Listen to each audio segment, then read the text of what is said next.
I had this great session this week and it brought up a problem that we've all experienced at some point. If you've ever felt frozen in making a decision, or maybe you felt like if you just had somebody else to validate a choice that you'd be ready to move ahead. Or maybe you're feeling that there is just, a fear of making the wrong choice. We can get stuck in this binary thinking, stuck in these absolutes as if there is a right and a wrong, and most of us have an aversion to being wrong. When this happens, you're also likely stuck in your intellect. And we've already discussed this, don't get me wrong, it is important to use your intellect, but it is also important to tap into your intuition and that emotional side of yourself.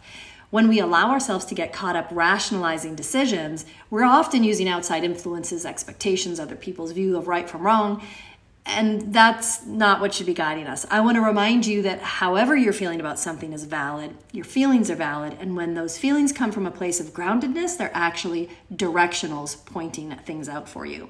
We have been conditioned to stay in our heads and not only rationalize, but explain away these signs that show up in our emotions and our body if they conflict. So we are trained to rationalize away inexplicable intuition, but intuition is inexplicable, it's unmeasurable, and it shows up pretty weird sometimes.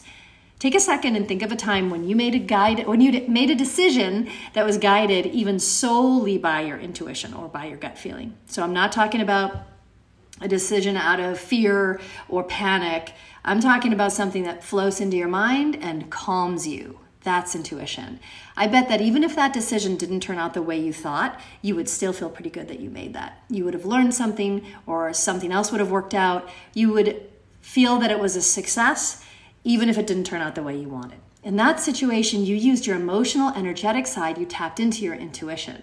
The trick is finding that balance where you're not just using intuition alone, but you're also running it through your intellect. And when you find that space in between, you can make choices faster and with more clarity. You want some help? You can reach out and we can discuss the ways that we can work together.